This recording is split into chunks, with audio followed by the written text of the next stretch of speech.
Hello, everybody, and welcome back to yet another episode of Against All Odds. And today I've got an absolute inspiration because, as you know, at the start of every podcast, I always say this is purely selfish reason I do this podcast because I get to speak to people who inspire me. And today is no exception. I'm pleased to welcome Lewis Potts to the show. How are you, my lovely? No pressure. No pressure, right? No pressure. I'm really good, Amy. I'm really good. Thank you. Yeah. Good. Now, I saw you a couple of years ago standing on stage in the middle of Aston Villa. Oh, were you there? Oh, yeah. Okay, right. Yeah, I was there, and you stood up, and I can remember thinking, "Oh my God, what the actual fuck?" Because, mate, you've had one hell of a journey, haven't you, to where you are now? Yeah. I mean, it is. It's. Do you know what? It's always a weird. It's weird when I'm talking about it because to me, it doesn't. It's not a big deal. Like, obviously, the stuff that I've been through, and I only ever realized that actually, yeah, there's been a fair amount that I've had to go through when I'm talking Yeah. to somebody, when I'm in a conversation like this and we're talking about it, and I'll be like, oh shit, I forgot about that. Oh shit. But yeah, it has, there's been some ground covered. Let's put it that way.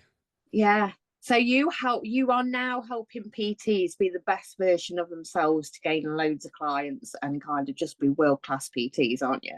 Essentially, yeah. I mean, I've still not got an elevator pitch for it. I love behavior change. I love the mindset side of things. Obviously, that's why we had you come in and deliver an absolute masterclass on the neuroscience side of things. I think there's a lot of PTs out there that are really passionate and have got 90% of the tools that they need to really empower people to change their own lives. I think the 10% of tools that they're missing are the behavior change, psychology, mindset side of things. So I like to basically plug that bit into their service with them. Yes, if it helps them make them more money, fantastic. Yes, if it helps them grow a bigger business, fantastic. But ultimately, and we'll probably come on to it, I do it because I've been the person on the end of the service that Yeah. needed the behavior changes, that needed the psychology, that needed the mindset. And for probably 10 to 12 years, just couldn't find that anywhere. So yeah, I think that's probably the most succinct I've ever put it, to be fair. Yeah, cool. Because I always say to people, when you are impacting others in a way like you do, there's always a big reason why. And we're going to get onto that now because you've got one hell of a big reason why you do what you do. Yeah, Take me absolutely. to the Yeah. beginning. So what I'll do, I'll do a bit of a whistle stop tour. And if you want to know more about anything, because like I said, this to me is not too much of, it's not a, it, I may skip over bits that you're like, I want to know about that. So please do interrupt me. But, basically I was overweight my entire life. And when I say overweight, I don't just mean like a bit, what is it people use now? Cuddly, fluffy. I wasn't cuddly, I wasn't fluffy, I was absolutely fucking massive. Right. But I come from my entire family struggled with our weight. It's just something we've never really been able to get a handle on. Not for lack of trying, just one of those things. And I spent the majority of my early life and adult life like classed as morbidly obese to the point where at my heaviest I was 152 kilos. Wow. So I don't know what that is in start. Stone and pounds confuses me. I don't Yeah, get, mate. mate. I don't get why people would count to 14 and then start again. Yeah. Like, it makes no sense. So yeah, Yeah. Yeah, 152 that's a good kilos. point, that is, mate. Yeah. Odds. It's mad, but Yeah. yeah. So 152 kilos. I'd been trying since I was maybe. I used to get bullied for my weight, not like crucified at school, but it was always a thing that I'd get brought up in an argument or something like that. It used to make me really uncomfortable. I used to hate it, like to the point where I'd do that thing where I'd start taking the piss out of my own weight and like making jokes at my own expense, just to I guess like almost be like, I don't care. I promise I don't. Yeah, yeah, you find that, don't you? Yeah, it is weird. It is Yeah. weird. Like looking back now, I'm like, no, I definitely did hate it. And I did hate it right up until being like maybe 17, 18. 17, 18, I played rugby when I was younger. I wasn't amazing at rugby. I could do a job, but then I started playing American football at 16 years old and I was really good, like really good. And the position that I played, being on the heavier side, definitely helped me. So at like 16 to 18, I kind of made peace with it. And Right. I still I still kept trying to diet and I did the whole I'd lose 10 kilos, I'd gain 15. I'd lose 10 kilos, I'd gain 12, I'd lose, and I pretty much yo-yoed my way up from like 16 years old to 28, 29 when I was at my heaviest, from, well, whatever I started off at, to like to 150 odd kilos. Really, really overweight, but still playing really high level American football. So it had never really bothered me. Or at least I told myself it wasn't really bothering me. Yeah. And then traveling Australia, did all that sort of thing. And then I got back from Australia in 2019. Was it 2019? Early 2000 and late 2018. So December 2018. I went to a music festival in June of 2019. Had this weird out of body experience. God knows what it was. Day two of music. It'd been a long weekend, all right. Well, I can't get. And had this weird moment where I was just like, for the first time ever in my, I don't know, you might know more about this than me. I don't know if this is what ego death is, but basically I had this weird experience where I was like, what the fuck have you become? Like, Yeah. what you're in this situation and there's nobody to blame apart from you. You need to sort your shit out. And it was literally like, I always say the same phrase. It was like 1 minute I was sound, and then the next minute I was like, oh shit, right, Yeah. we need to do something about this. So I went home from the music festival Monday morning, had the typical like hangover come down day. Then the Tuesday I was like, it's fucking go time, and just got on it. And it's kind of like it was a, I appreciate that not everybody's experience with like weight loss and getting a handle on this shit was like this, but for me it was like a light switch had gone off. I was like, right, Yeah. now I've got to deal with this. And yeah, that's that element of it. I mean, there's a load more shit that was happening at the same time with the heart story and stuff like that. But the what kind of like my big why is very, it's not very much to do with what I had to go through with my heart. It's more to do with the, during that period where I was trying to get a handle on my shit, I'd had coach after coach after coach. I'd tried method after method after method, and always been left feeling like I was the issue, like I was to blame, like I was broken, like there was nothing that I could do to get a handle on my stuff. And it's because I've been going to the wrong people. I've been going to bodybuilding coaches. I've been going to prep coaches. I've been going to quote unquote famous athletes and buying a meal plan or that sort of things. And actually, for some people, for the highly intrinsically motivated people, that works. But for people like me, it was actually massively detrimental. So yeah, the big why of what I do now is that essentially is that I've been on the receiving end of the shit coaching, and now I want to make sure that coaches aren't leaving people in the state that I was. Yeah, because it's interesting. There's so much different like advice out there. I mean, if you go on Google about diets and exercise, it's very contradicting. But when you said about working with your clients to change like mindsets and behavior, that's really important because you can change the food all you want. You can exercise a bit more, but if you don't change your mindset, you will constantly revert back. Yeah.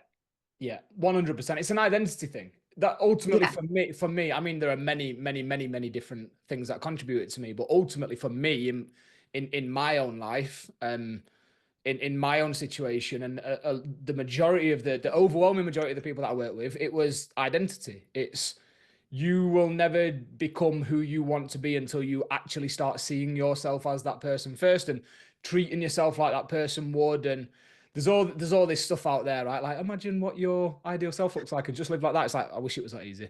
But Yeah, absolutely. in it, yeah. I'm just gonna do that sound. Yeah, that fake it till you make it. In it, on one hand, I wish it was that easy. On another, I'm glad that it isn't, because I'd be out of a job. Like, Yeah, um, absolutely. yeah. But ultimately for me, it did come down to the identity side of thing. It was very much you're not happy being this person. It's okay to not be happy being this person right now, but you've got to do something about it. You, you, Yeah, you yeah. you can't, and a big message that I had with my own clients, and that's still trying to instill in people now, is like, it's completely okay to not be happy with your situation, but you don't get to complain about it if you're not doing anything about it. Yeah, Like, do you know what? Yes, that is so right.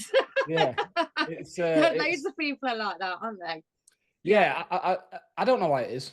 I have no I idea why. think it's because it's easier to complain rather than take responsibility. Yeah, I do get that, but I struggle to like empathize with that because Tell again, me. it's well, mate, the stuff that you've been through, like in and out of hospital with your son and stuff like that. Like, I think I sometimes, in a weird way, I feel privileged to have been through some of the stuff that I've been through because it's given me this perception and this way of looking at things.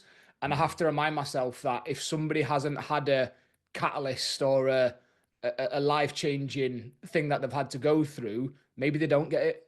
I completely agree with you there. I often think about mine and Ben's journey, and we do see things differently Yeah. because of that. And it's easy to forget that other people don't see it like that because they've never been through anything like that.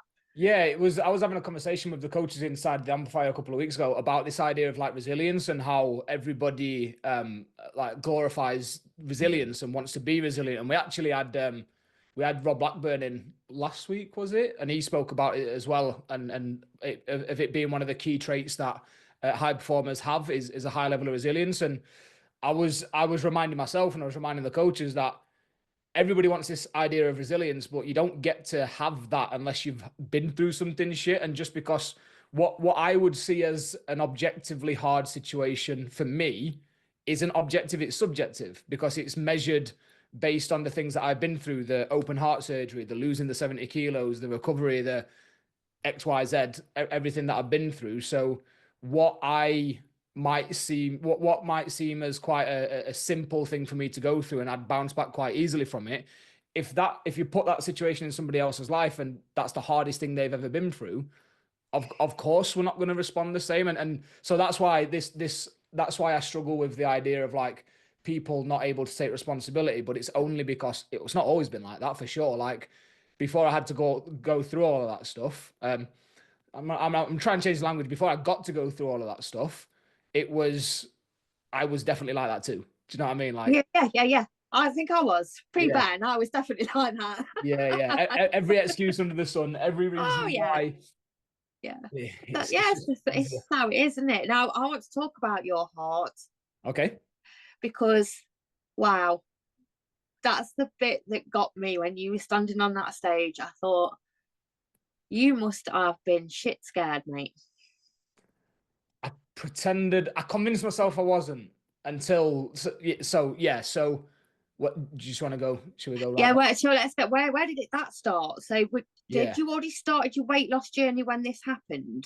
So the timing's a little bit weird, and a lot of people think that I lost the weight because of the heart. It was kind of like in tandem. It wasn't because of the same thing. So basically, I was in 2016. I moved to Australia. I went to Australia, kind of traveling and to dip my toe in and see if I'd like to stay over there. And I fell in love with the lifestyle straight away.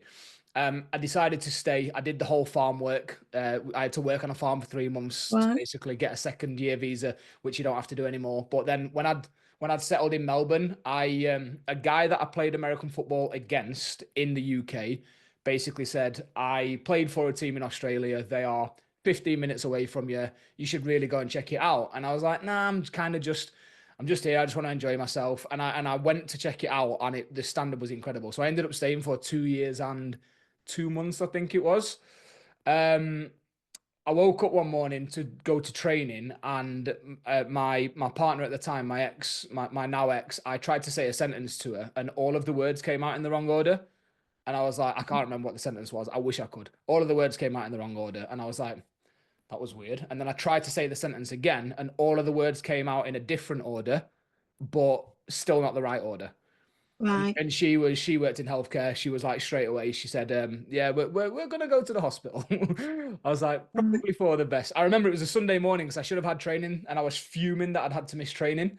Um, so when you are, or at least this was the case in 2007, 2018, it'd now be, they had a reciprocal healthcare agreement, which is basically you get your healthcare subsidized and they're pretty good at looking after us and stuff like that.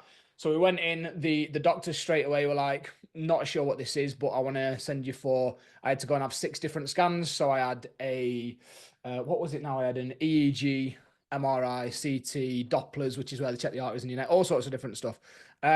And at the time, they were looking for a blood clot because they were like, it sounds like I don't know, is it a minor stroke? Or is that Yeah, yeah. a Mini minor stroke. stroke? Yeah, yeah, yeah. Yeah. So that's what they'd assumed it was, but there was no other symptoms. I was absolutely sound. They just couldn't figure it out.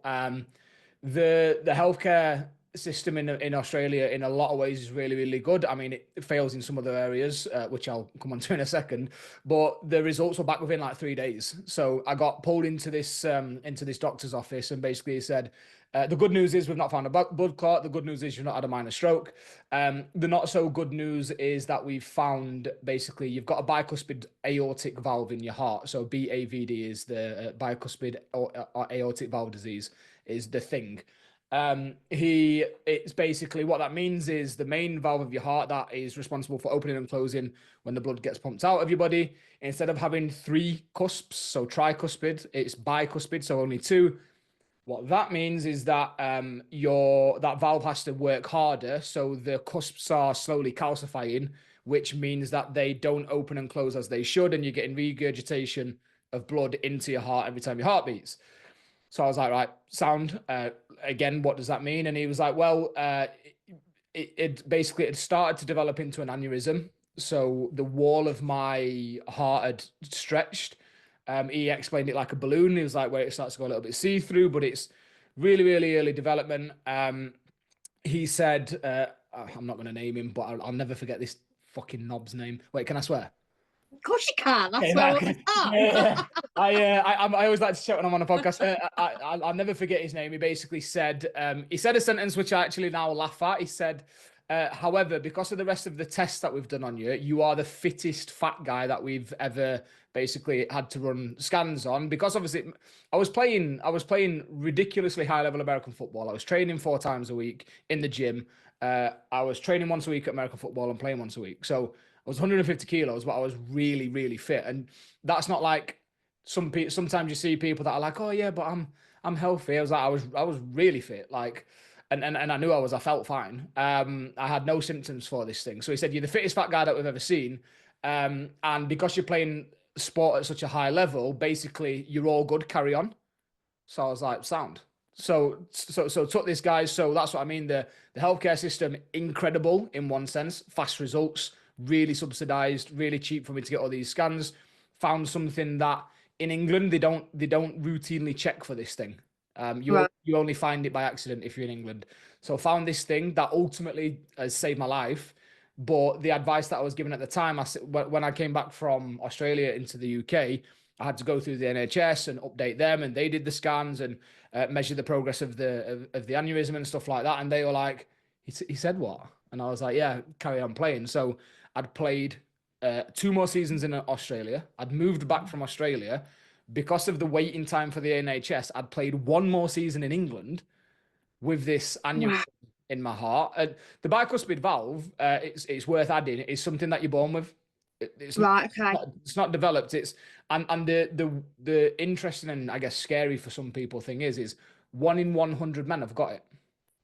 It Wow. it's like, but they don't routinely check for it. It's like one in the amount of females that have got it is way less, but it's normally passed down genetically through the males in your family. So when they found mine, my dad had to go and get checked. Luckily, he'd not got it, so I was like, right, okay, it's just a freak occurrence. But I don't know what the exact stat is, but if you've got it, the likelihood that your son will have it is ridiculous, but the likelihood that your daughter will have it is less. So it's like a Right. genetic thing.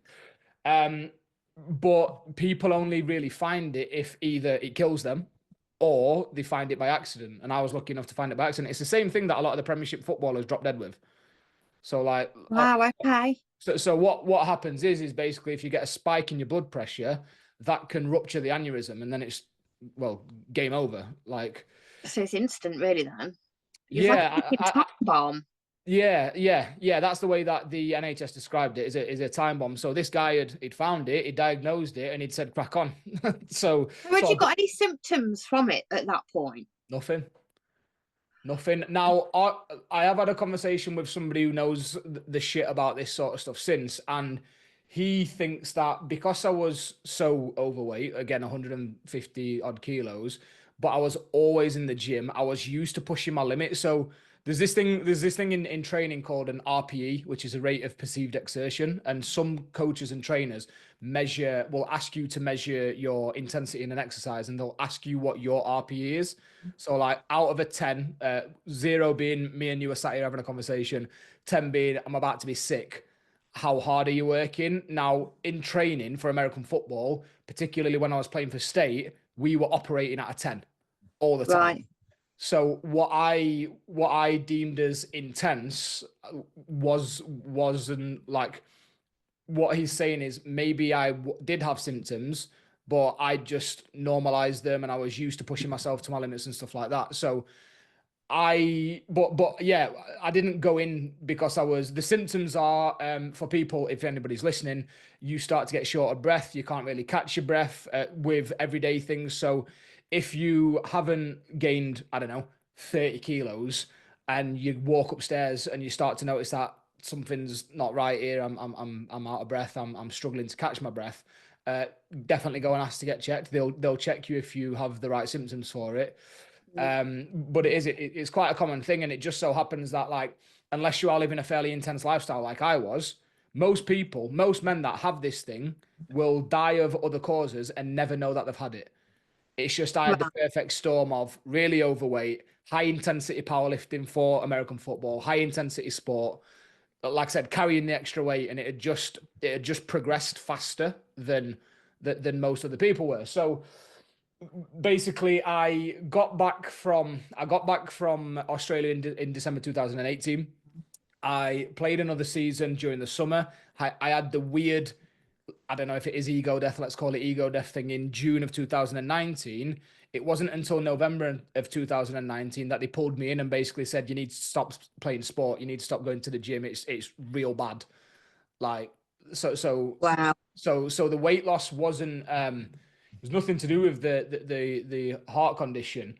What it did mean is that from June to November, I'd been training, I'd been playing sport, I'd been dieting, I'd lost like 40 kilos really quickly, really, really quickly. But then in November, they basically said no more exercise, no more sport. So the remaining 30 kilos I had to get off just by controlling my diet, like no exercise or anything like that to support it. So it did have an impact on it, but it wasn't due to it.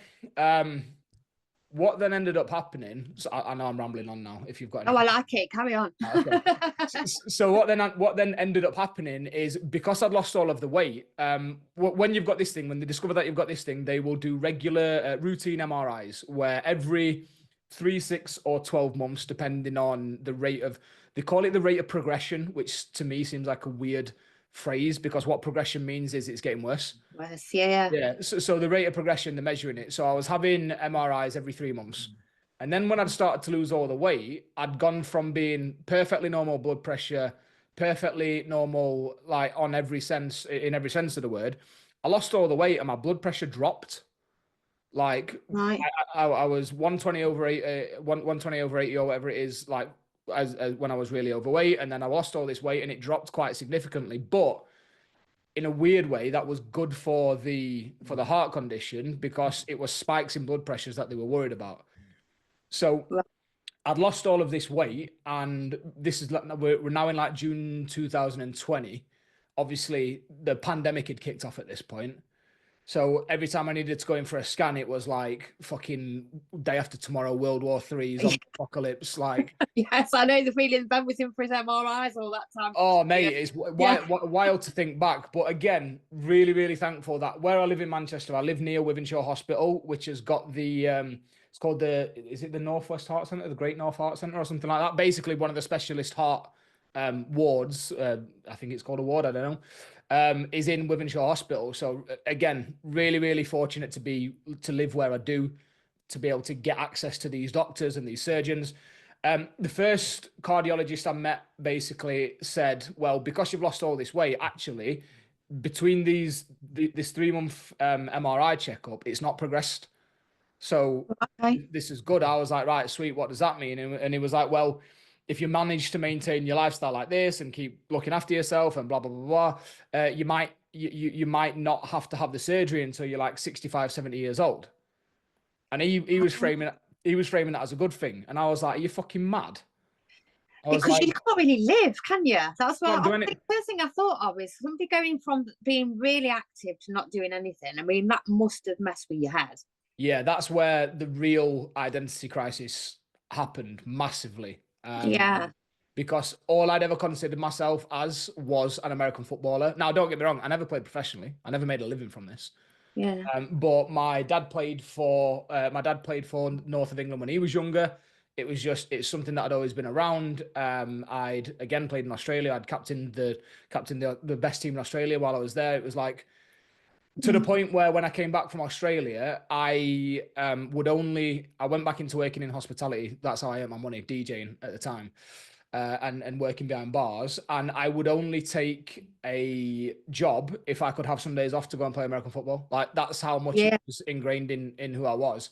And I would never accept gigs on a Saturday night because I knew I'd got a game on a Sunday. So yes, I wasn't getting paid for it, but if you'd have asked me in between 2000 and I guess well, what 2006 to 2028, like what are you? I'd be like an American football player, a D lineman, which is a position that I play, and I fucking loved everything about it. So that was the first big kick in the bollocks of you've got to stop all this shit now, and it wasn't even a.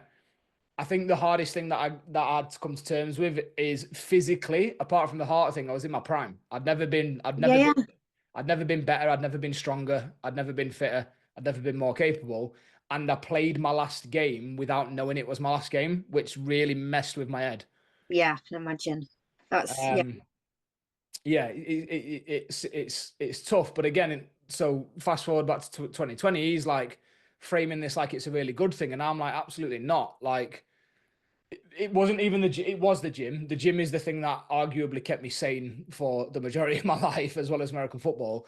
But it was things like little thing. What's it? So I remember. I'll never forget the thing that he said is, if you wake up in the middle of the night and you really need a bathroom, you need to basically wake up and you need to stay laying down for a couple of minutes, and then you need to sit up for a couple of minutes, and then you can stand up and go to the bathroom. And it's these little things, and like you can't run upstairs, you can't do these things. Basically, anything that could spike your blood pressure is really really really dangerous for you. So yes, it was the gym, and yes, it was the another question that I asked that nobody's ever been able to answer me. And I don't know why I'm so hung up on this because it's not like I'm a fucking roller coaster junkie. But I was like, do you know if I ever take my kids to America when I'm older, can I go on roller coasters with them? And they were like, no.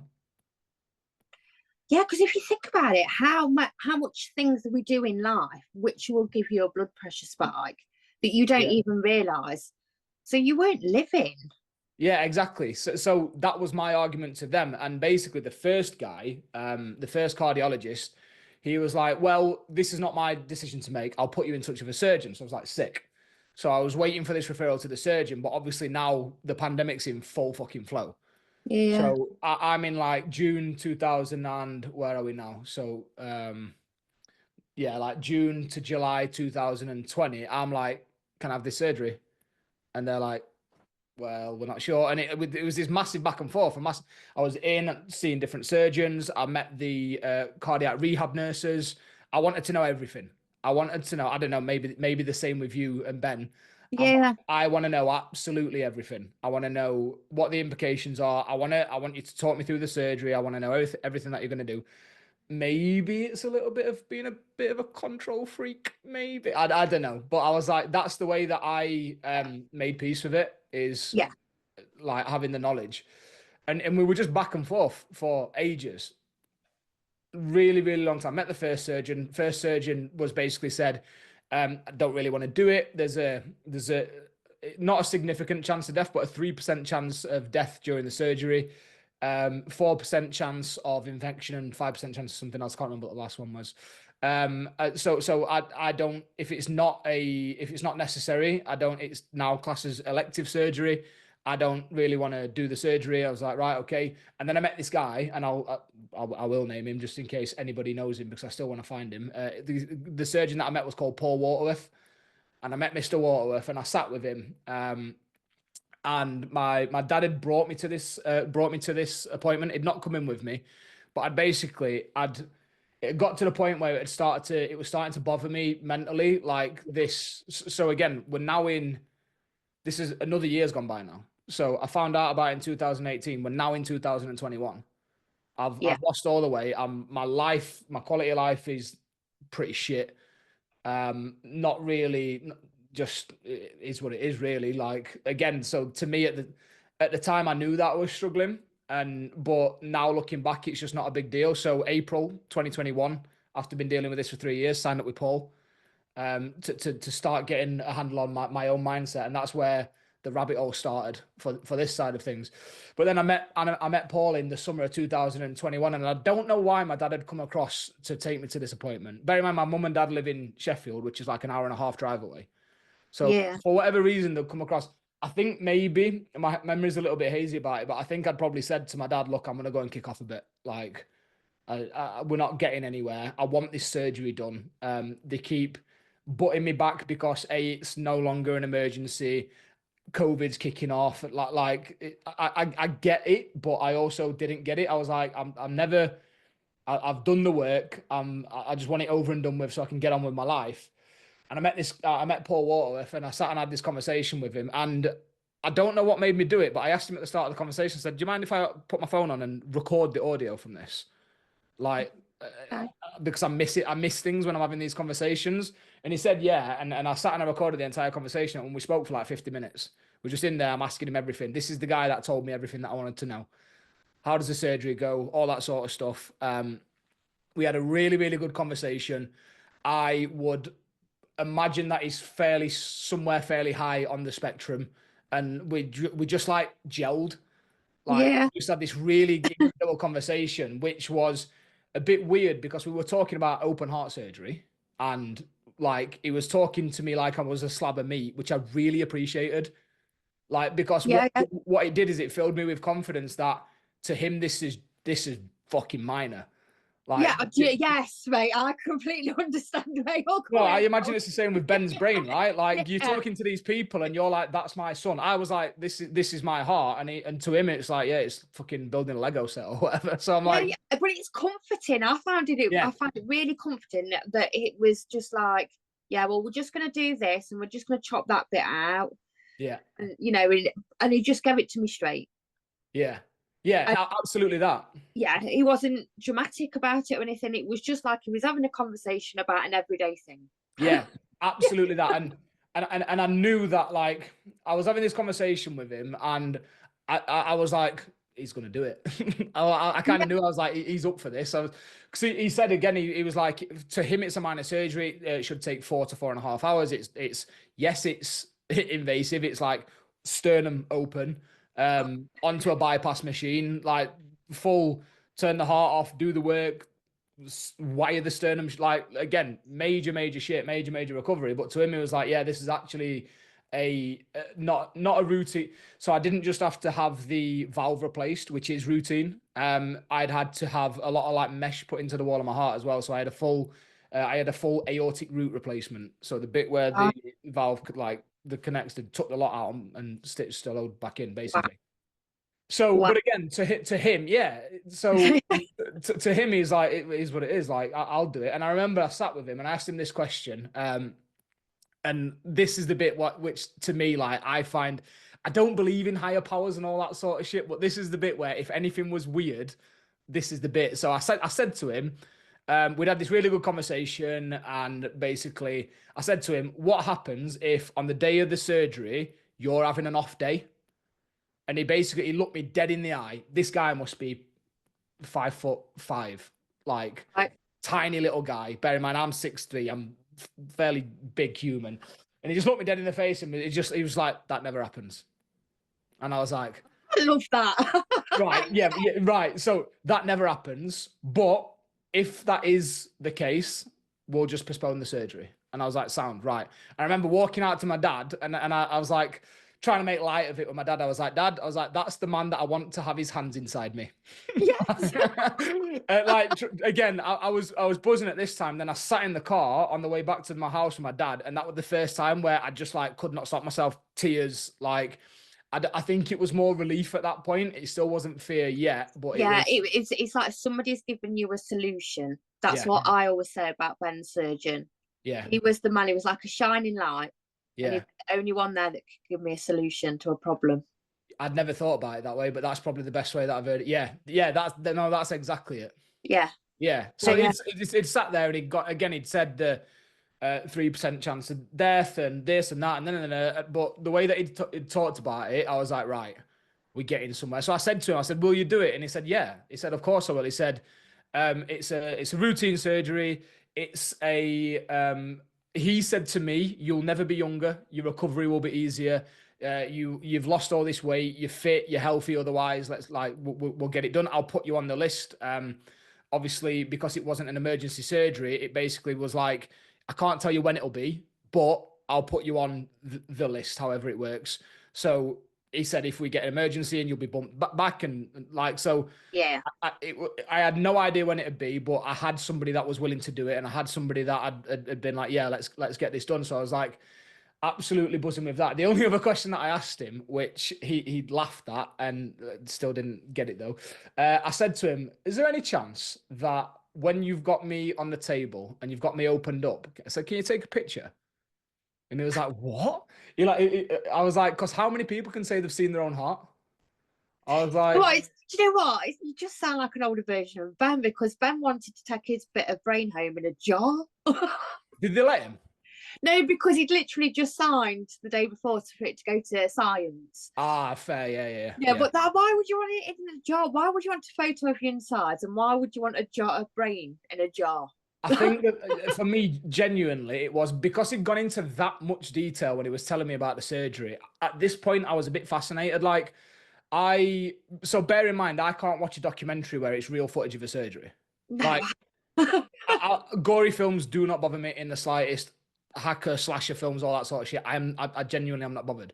But if it's like 24 hours in A&E, I don't like it. Like, No. I don't know why I don't like it. But I was like, because he'd explained it in that much detail, I was like, I want to see that. Like, I really want. And he kind of laughed it off and he said, I can't. He said, we can request that you get the surgery done at the MRI at Manchester Royal Infirmary, because that's like a student. They have students in and stuff like that, and sometimes they have a few theaters where there's cameras and shit like that. Obviously for not research purpose, like lecturing purposes.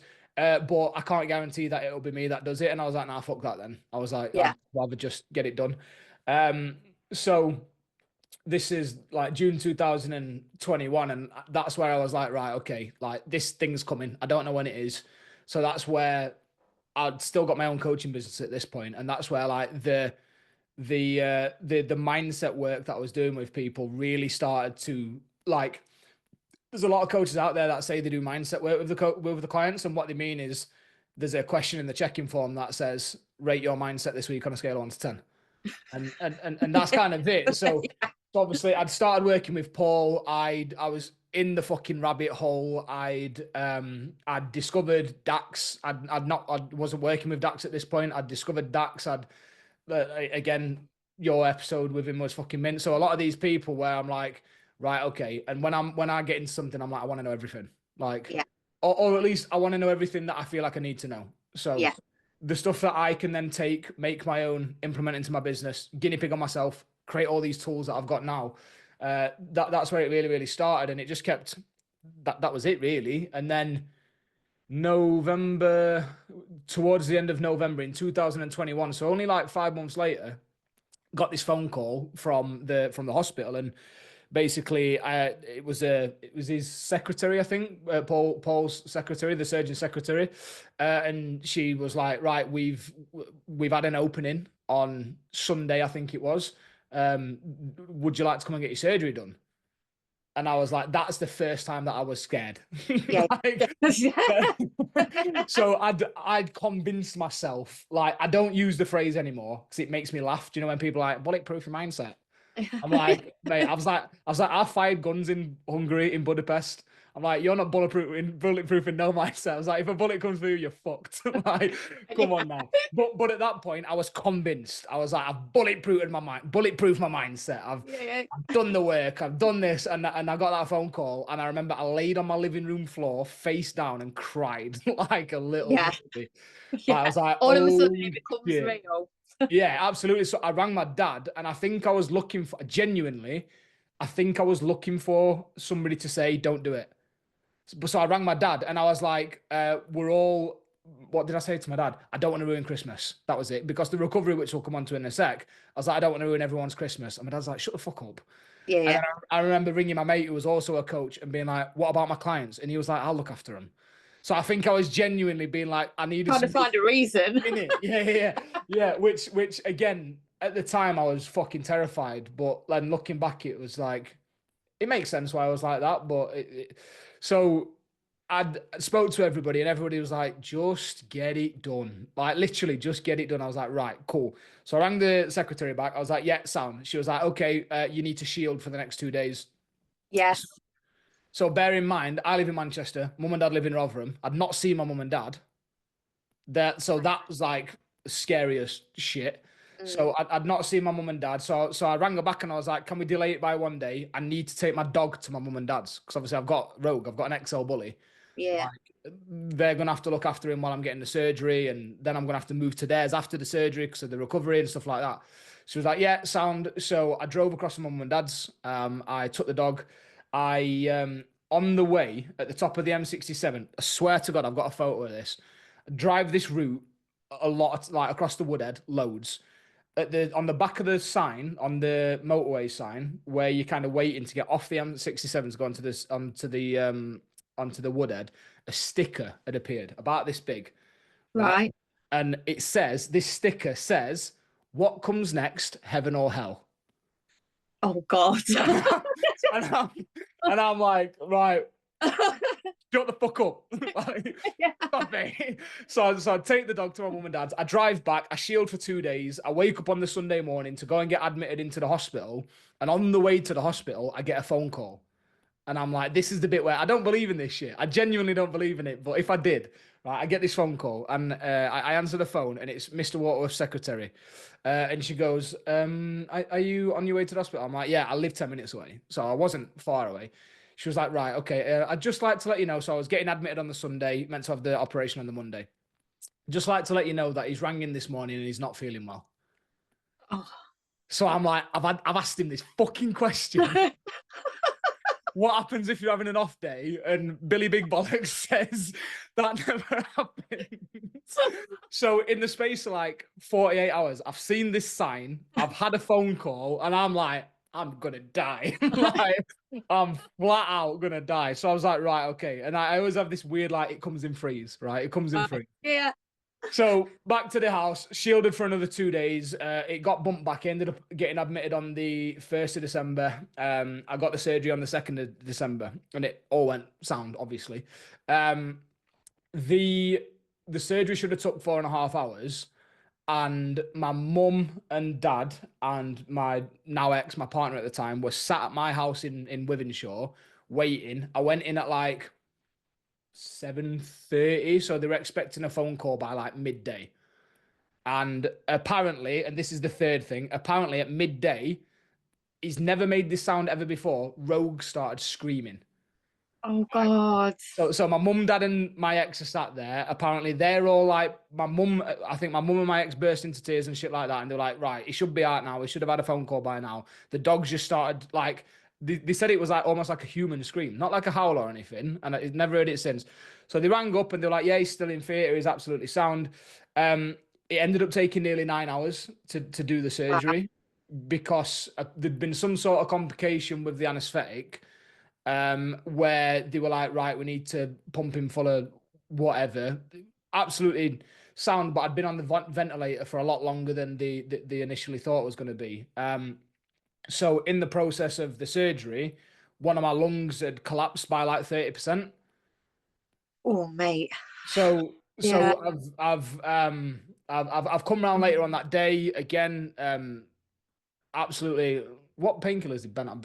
Some of the painkillers that they give you at the hospital are fucking So wild. they gave him Oromorph for 3 days, Yeah. It's and he was disgusting, but it's mint. hallucinating like you wouldn't Yeah, believe. yeah.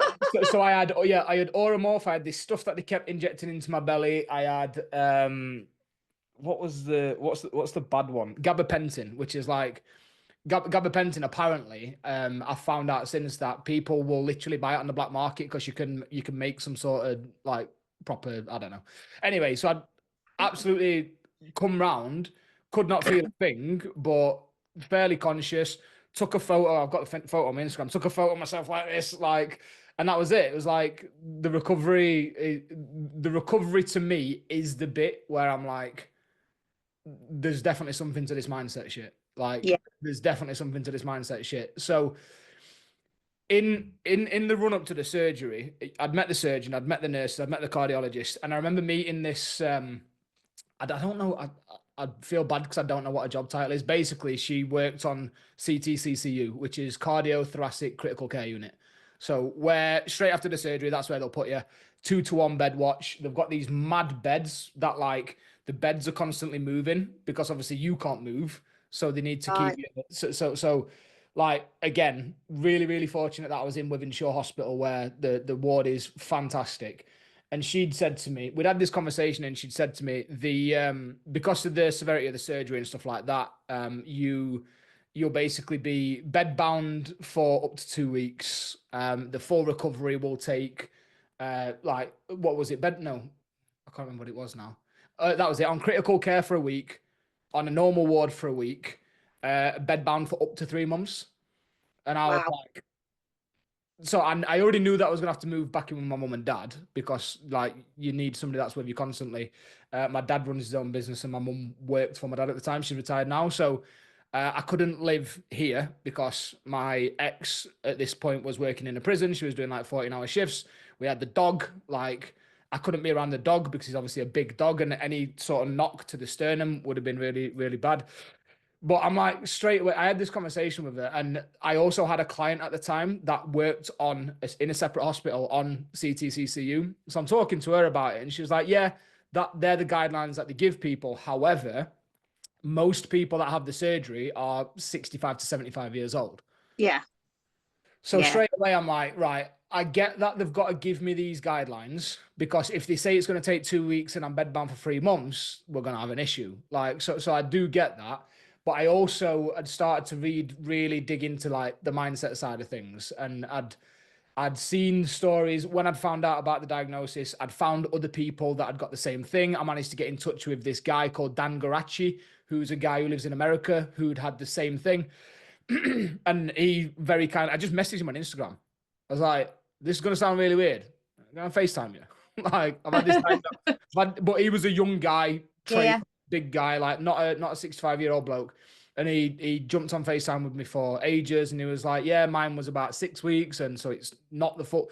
So I just started to get this kind of like idea of that, and I don't know if this is a bit egotistical, that I was like, there's not a fucking chance in hell that that recovery is going to take me that long. Like, zero chance. And I got this, I'd, I'd turn it into this big thing in my head where I was like, I'm going to fucking document it, and I'm going to get famous, and I'm going to do all this sort of shit. Um, I didn't get famous. I didn't document. The painkillers were way too strong for me to be that productive. But I just I don't know what it came from. And looking back now, I've spoke to people about this a few times. The whole surgery thing for me, wanting to get the surgery was, I figured out now it's because I wanted it on my terms. I Yeah. wanted to be able to say I'm taking the fight to this thing. I'm not being a victim. So I think the worst thing that you could ever call me genuinely is a victim. Like I just I don't know why. It's, I would never say you're a victim, mate, at all.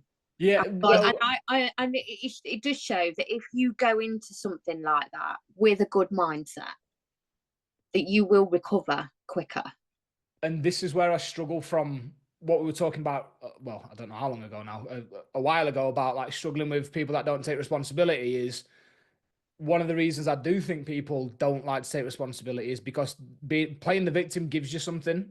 Yes. Like you benefit from it, and I never wanted to be that person. So I'd done all of this work. I'd created this plan for myself, and basically the up to 1 week on critical care, up to 1 week on a normal ward, which is where it's 1-to-1 bed watch instead of 2-to-1 bed watch, up to 3 months bed bound. I had the surgery on the second. I got discharged from critical care on the fourth, so 2 days later, because I'd responded that well to everything.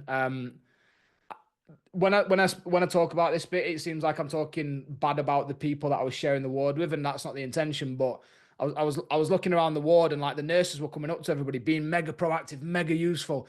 How do you feel? Can I get you a drink? Do you want something to eat? Do you think you can stand up? Do you think you can sit down? And I was just like, yes, yes, yes. Like, and everybody else is like, no, more painkiller. Yeah. And don't get me wrong, like it wasn't comfortable. The fucking button for the Oromorph, I was spamming it. Like Yeah. it was every 3 hours or whatever it was. I was like, button and click, I go bang, like get me more. So I do get it, but the people just weren't being proactive. So up to a week on critical care became 2 days. So I'm now onto the normal ward on the fourth, up to a week on the normal ward and bedbound for up to 3 months. I walked out of hospital on the sixth. Wow. So 4 days after having the surgery, I wasn't. I do not absolutely think that I'm anything special. I was just being proactive. I was Yeah. like, even little things like trying to have conversations with people when I was fucking meant like there when I was there in spirit and in person, just talking to the nurses, just having conversations. Um, they'd be like, "Do you want to stand up and stretch your legs?" And I'd be like, "Yeah, like I really do." But people in the bed next to me, they'd be like, "No, no, No, like." no, I've got a few more days of bed rest yet. Yeah, so Yeah. little things like that, and again, I'd spoke to Paul. I remember I jumped on a war room. I'd only been in Alliance like 2 months before it happened, and I jumped on a war room, and I was like, I'm really struggling. I've had this new like this. It's go time, and Paul said, I don't think Paul knows the research, to be honest. Like, you know what he's like. He's Yeah, got all yeah. these things, but I don't think he knows some of the backing behind some of the stuff that he says. And he just said, right, as soon as you're able to, I want you to write a list every single day of like after the surgery of 20 reasons why you're grateful for the situation. Yeah. And it was like, don't repeat them. They've got to be 20 different ones every single day. You've got to be genuinely grateful for them. But that's what I want you to do. And day one, there's no way I could hold a pen. So on the second, when I'd woke up from the surgery, I couldn't hold a pen. But on the third, I did 20. On the fourth, I did 20. On the fifth, I did, and I came out with 80. Got 80, Yeah. and I've still got them in one of my old journals somewhere.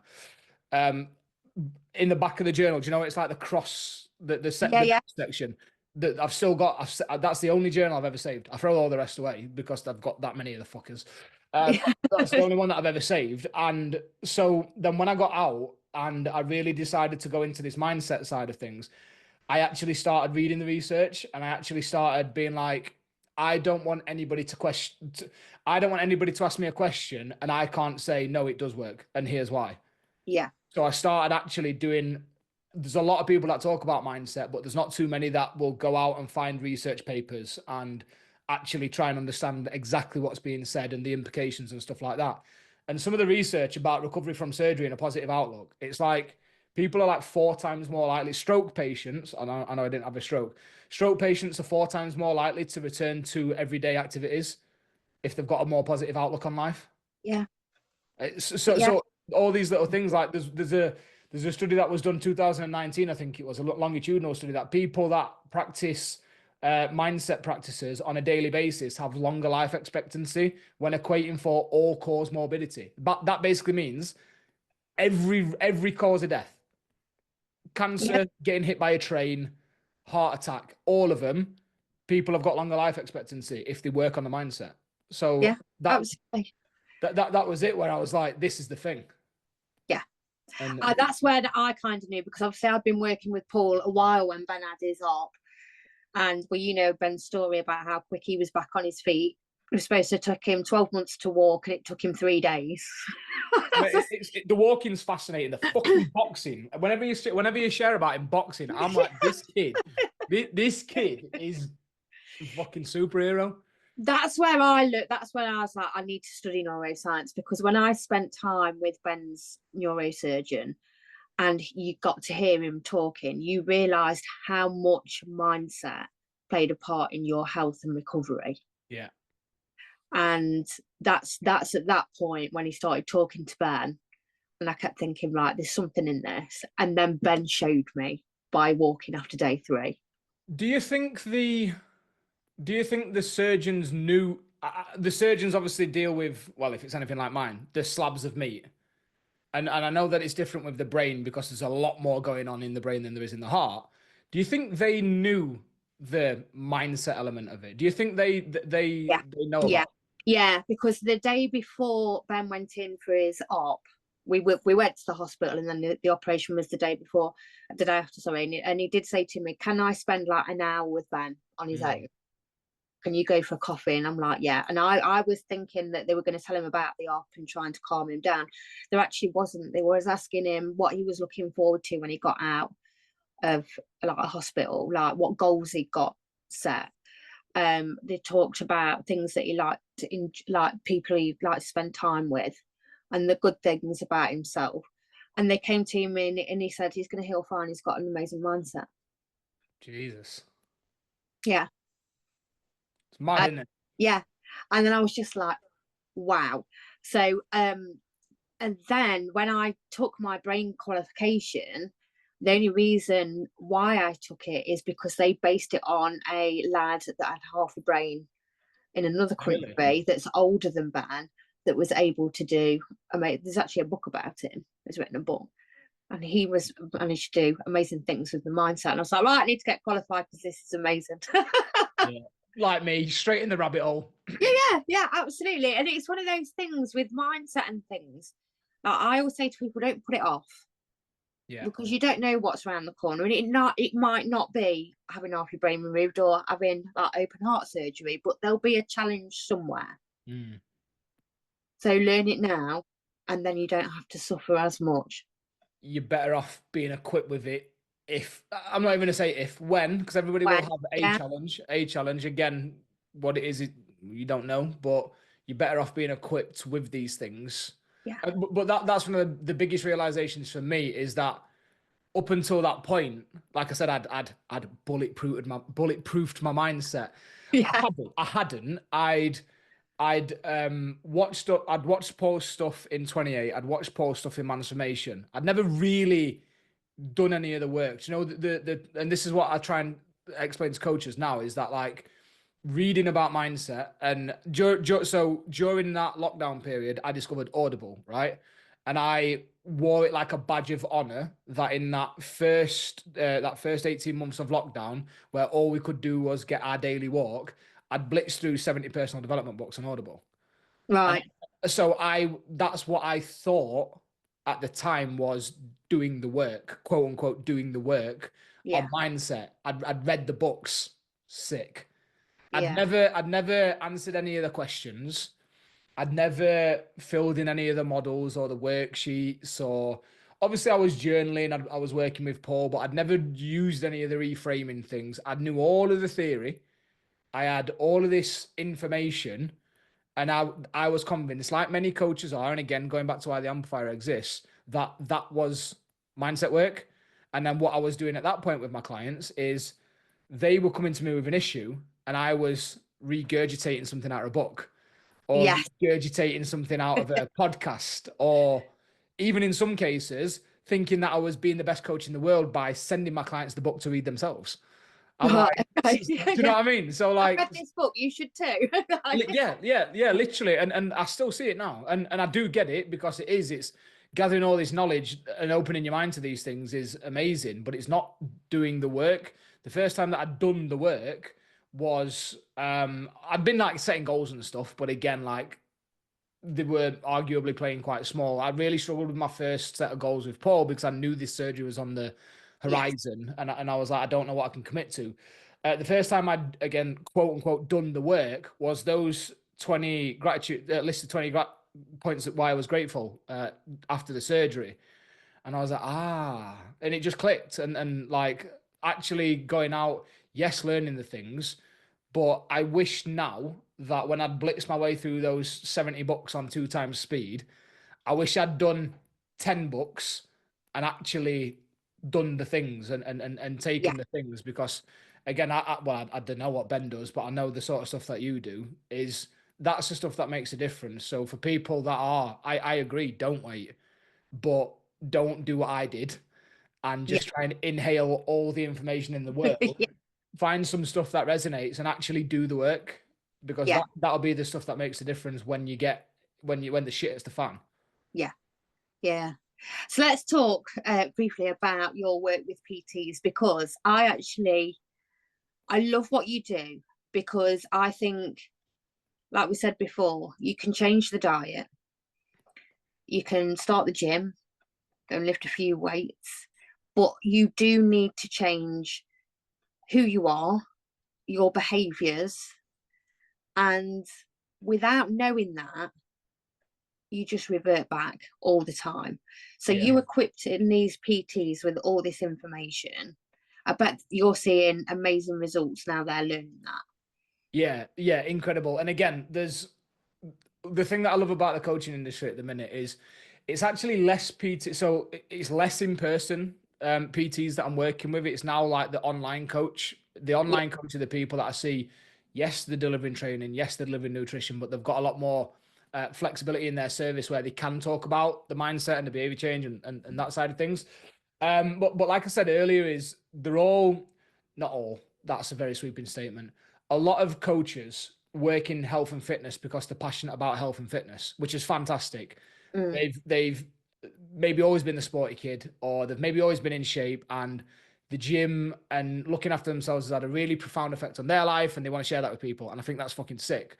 But one of the main messages that I'm trying to kind of communicate with a lot of coaches at the minute is you are nothing like your clients, and that's a good thing. But you might not need to understand about identity change for yourself because you've never had to go through that. yeah, You might never have to understand about motivation for yourself because you are highly motivated. They call it discipline. I know the research. I know it's the same fucking thing. yeah, You are highly motivated, but your clients have got to go through identity change. Your clients have got ridiculously low levels of intrinsic motivation and do need some help developing that, which again, then will turn into discipline. So I guess my mission at the minute is I want to take these coaches that have got, like I said, 90% of the stuff that they need and enable them to connect with and empower people that they can't relate to. yeah, yeah, So, yeah. the reason why my coaching business was so successful is because I lost 70 kilos. I, That's it. Because I always say people are warm to you if you've been through what they're struggling with. yeah, I absolutely agree. I do think there's like an addition to that though. It's because that can be slightly disempowering for people that have never been through anything. Yeah, Like it, if you've been in shape your entire life, that's fucking sick. It shows what's achievable, but don't post stuff on Instagram saying I get it because you don't. yes, Like yeah, and it's okay not to get it as long as you're doing your best to understand it and to be able to implement these tools in your clients' lives. The stuff that I'm teaching now, and it's not just me. Like the you can learn it from. You can do what I did and spend 5 years studying it, or you can come and learn it from me, and I'll just make yeah, it really easy for you. yeah. Like so I'm this is not a absolutely. I do not want this to be a pitch whatsoever. I Pitch really away, mate. Pitch away. That's it's I love the work that you do. it's honestly, it makes me feel weird coming on podcasts and pitching. I just hope that people see the need for it, whether you learn it from me or you learn it from somebody else. I genuinely don't care as long as you're implementing this stuff in your clients' lives. Because, like you said, and I think more people are becoming more aware now. That's the stuff that makes a difference. Yes, It's yeah, not the training plans and it's not the nutrition and it's not that side of things, and that's fine. But if it was that, with the rise of things like ChatGPT, if you are a coach that thinks all of your value lies in your information about training and nutrition, you're very soon about to be about a job out of a job. yeah. There is that because I always say to people, I do a lot of training for people in the gym world, and I'll say you Yeah, can be as fit as you want, you can eat lettuce leaves all day, but if you're walking out of that gym and you're like road rage and yeah, complaining, you have a problem. yeah, absolutely. So the work that I do is helping. Yes, it's providing the knowledge, but like I said, I've got this. I really need a better analogy for it. I don't like the toolbox analogy because it's done to death. But Yeah, for want of a better analogy, I've got, I think there's like 32 tools that I've developed, like models, taken bits from here and bits from there and put my own spin on it. There's like I've got my own version of the Byron Katie stuff, for example. I've got my own version of reframing stuff, but more specific to health and fitness coaches that they can help their clients with. yeah, So rather than it being like overarching, I hate this phrase. I can't believe I'm about to say this. Life coaching. Yeah.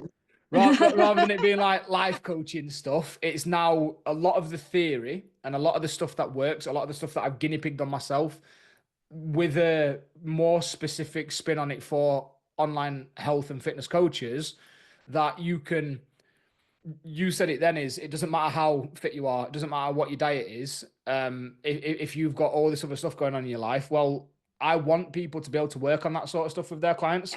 Yeah. I want them to be able to help them in ways that are, look, I lost the 70 kilos. I got the abs. I did the shoot. I did 3 shoots, and I'm telling you, true happiness and fulfillment is not at the bottom of a fucking eating disorder. Yeah, that's so Like true, mate. that's a little bit harsh. I've never had an eating disorder before anybody jumps on me. But as in getting oiled up and doing a shoot it's in the areas of their life that has a knock-on impact on. That's where you'll really have the impact that you want. And a lot of the conversations that I have with coaches at the minute are what impact do you want to have on people? And nobody says, I just want to help people get in shape. Yeah. Like it's like, well, but I look at your Instagram and that's what you're selling. Yeah. That's So yeah. Yeah. it's interesting, but again, I do think a lot of coaches stay in that lane because they maybe don't know about it at the minute and they don't want to speak out of turn. And you know as well as I do that you start delving into this area of mindset, you can really empower people to change their own lives, but you can also really fuck people up. Yes, yeah, you do have to be careful. Yeah, Yeah, you do absolutely. have to be careful. I love that. So if I get a lot of PTs listening, a lot of Yeah. people in the health industry. So if they want to kind of check out what you're doing and join you and get all your knowledge, because I highly recommend Lewis, where can they find you? I'll put all the links in as well, but It is literally just at the minute. It's only Lewis Potts official on Instagram. I don't really do Facebook. I don't really do anything like that. I've got an old season of the podcast. I'm currently recording season 2. Do you want to come on season 2? oh yeah, absolutely. Sick. There we go. There we Yeah. go. We'll sort that out after this. Yeah. Called the Coaching Code. I had a school community which I'm currently moving across to Facebook. So by the time when will this get released? So when next one week on Wednesday. It won't be ready by then. But at some point in the future, message me on Instagram and I'll have a free group with a load of coaching resources, a load of videos, a load of training, all that sort of stuff in. But yeah, for now, so when you listen, if you listen to this on the day that it comes out, it'll just be Lewis Potts Official on Instagram. But I spend like a lot of my time genuinely answering questions, talking to people on there. So if you have any questions about coaching, mindset, behavior change, and how it impacts your fitness and health clients, just please give me a message. Yeah, I love that. I always, well, if you listen to some of the episodes of my podcast, did you say? I listened to Dax's. Yeah, I have. Yeah, Right, so do you know what question is coming next? I can't remember. Come The on. hardest question. People swear at me for this one. This is actually Javino's fault. Right. Okay. Okay. Right, Lewis, tell me 3 good things about yourself. Oh, I this question. I don't find this question as hard as people normally would. I imagine because I've got a mission statement that I try and live by. So the first point, the first like maxim that I try and live by is that I just want to impact as many people as possible. And I know that a lot of people say that, but I will. Part of the reason that I do what I do now and I don't own my coaching business anymore, working with the client. I own the coaching business working with the coaches because the net impact Reach more people, yeah. is bigger. So I can honestly say that a lot of the decisions that I make at the minute are led by what will have the biggest impact on people, even sometimes to my own detriment. But it feels right for me at the minute. Yeah. So that would be the first thing. The second thing, I'm not afraid to tell people what they need to hear. Good. This comes from coaching. We actually had a conversation today on my amplifier call about it, that I actually do thrive in the uncomfortable. Yeah. I'm more than happy to sit and look somebody in the face and ask them an uncomfortable. I will never tell them an uncomfortable statement because I think that's cruel. What I will do is I'll ask them an uncomfortable question Yeah.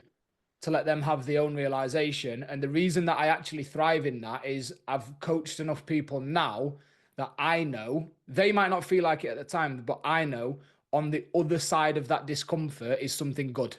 Yeah. That would Yeah. be the two. Maria hates me for it sometimes.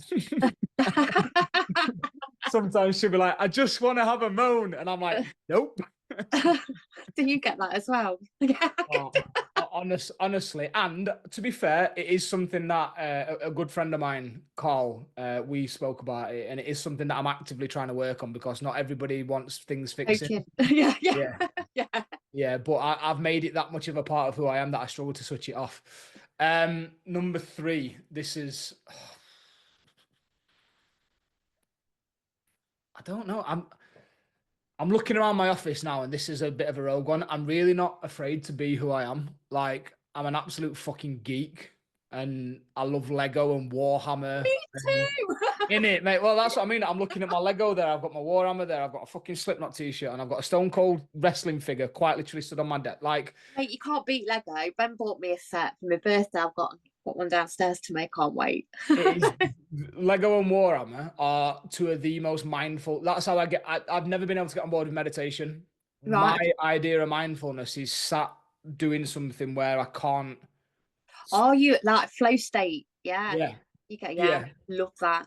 So, and the reason that I went with that one is A, because I'm just sat looking at my Lego Land Rover Defender that's on that shelf there. Nice. But I think in my industry, we need more of that.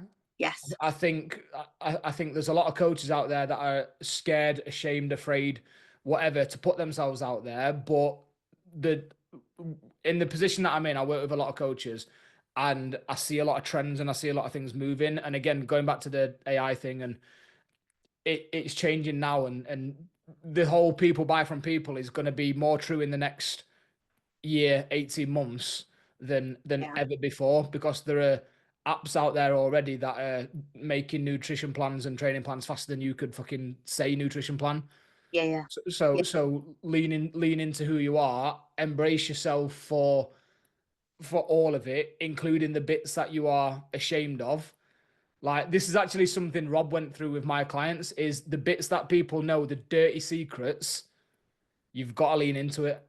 And Yeah. and I've never been afraid to do that. That's good because it just shows that you are human. Yeah. You know, I love that. Well, I recommend Wait. go and check. What? What are your three? Oh, for God's sake. Has anybody ever asked you this back? No. What? No. So good, three good things. I'm a good mom. Mm-hmm.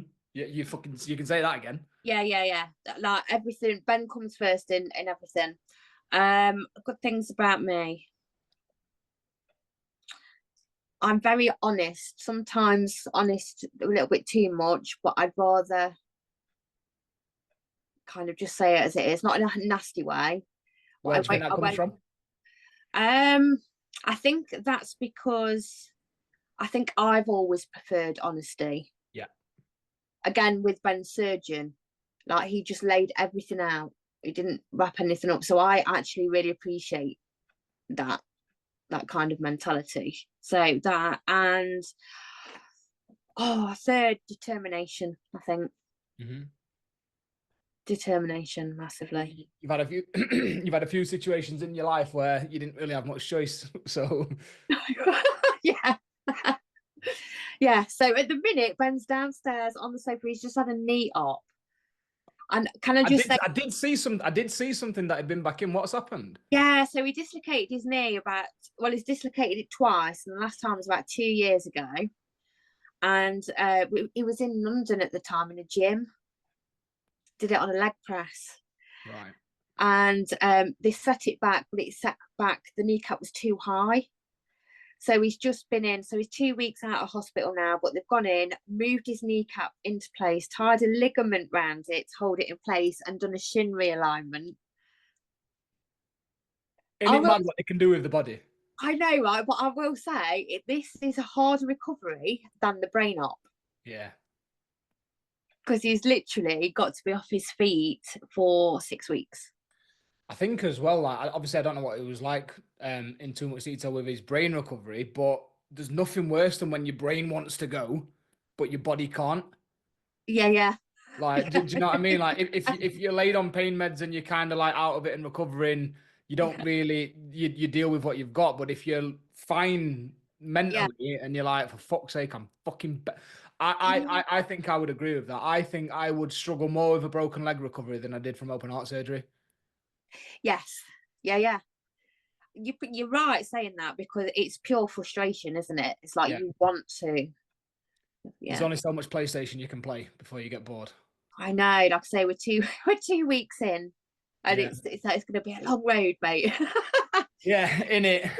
He's missing his boxing, and going to the little things like going to the toilet's more difficult and everything Yeah. like that. And but he's all right. He's doing all right.